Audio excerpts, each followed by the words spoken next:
वडरगे रोडवरील हाळलक्ष्मी मंदिर परिसरात कचरा डेपोचे आरक्षण पडल्याने येथील स्थानिक रहिवाशात मोठा असंतोष पसरला आहे। त्यावेळी तेथील नागरिकांनी मोठा जनआक्रोश मोर्चा काढून संताप व्यक्त केला होता। तसेच नगरपालिकेच्या सर्वसाधारण सभेत देखील नगरसेवक अमर मंगले यांनी सुद्धा कचरा डेपो आरक्षण रद्द करावा असा ठराव मांडला होता। त्यावेळीपासून येथील नागरिकांनी जास्तीत जास्त हरकती जमा करण्यास सुरुवात केली होती। आज जवळपास 300 ते 400 हरकती पत्र घेऊन येथील स्थानिक नागरिक आज नगरपालिकेत आले होते। या सर्व हरकती नगरपालिकेमार्फत नगररचना आयुक्तालय पुणे येथे पाठवण्यात येणार असल्याचे येथील नागरिकांनी सत्यवार्ता न्यूजशी बोलताना सांगितले। आपण हरकती घेऊन नगरपालिकेत आलेले आहात, काय सांगा?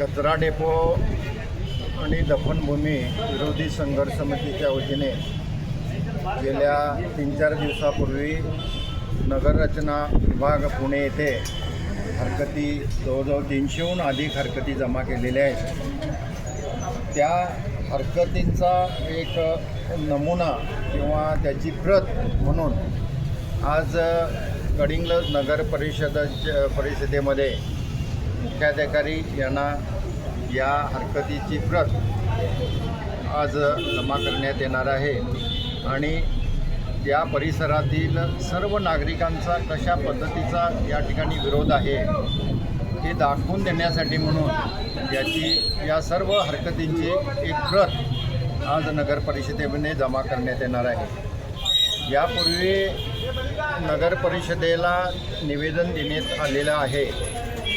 नगर परिषदेनं त्या पद्धतीचा सर्वानुमते ठरावी केलेला आहे। तरीसुद्धा अजूनही लोकांचा संघर्ष जो आहे तो संघर्ष या ठिकाणी सुरू आहे आणि या संघर्षाचं प्रतीक म्हणून या जास्तीत जास्त हरकती आज आम्ही नगर परिषदेकडे जमा करणार आहोत। संभाव्य कचरा डेपोमुळे तेथील स्थानिकांना काय त्रास होईल? कचरा डेपो जर त्या परिसरामध्ये झाला तर आज शहरामध्ये स्वच्छ आणि सुंदर भाग म्हणून वडरगे परिसर प्रसिद्ध आहे। या परिसरामध्ये हाळलक्ष्मीचं मंदिर जे भाविकांचं एक तीर्थस्थान आहे, पवित्र स्थान आहे। त्या ठिकाणी वर्षाला यात्रा भरते, लाखो लोक त्या ठिकाणी जमा होतात।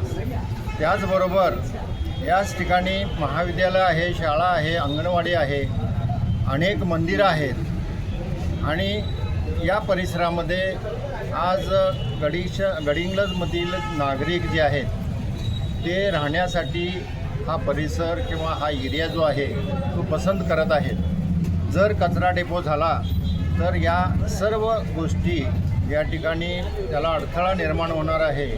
लोकांच्या आरोग्याचा प्रश्न या ठिकाणी निर्माण होणार आहे आणि या ठिकाणी जी जमीन आहे, रहिवासी एरिया आहे किंवा जी शेती यांनी केलेली आहे या शेतीचे त्या प्लॉटचे दर जे आहेत ते खूप खालावणार आहेत आणि याच रस्त्याला मोठं क्रीडांगण आज विकसित होत आहे। उद्या भविष्यामध्ये हा जर कचरा डेपो झाला तर या सर्व गोष्टी त्याला अडथळा आणि अडचण निर्माण होणार आहे। आतापर्यंत एकूण किती अर्ज दाखल झालेले आहेत? आतापर्यंत साधारण 350 ते 400 अर्ज कॉमन अर्ज दाखल झालेले आहेत। याचबरोबर प्रत्येकाच्या वैयक्तिक हरकतीसुद्धा जमा झालेल्या आहेत। त्यामुळं साधारण 400 अर्ज आणि हरकती आत्तापर्यंत पुणे या ठिकाणी आम्ही जमा करण्यात यशस्वी झालेलो आहोत।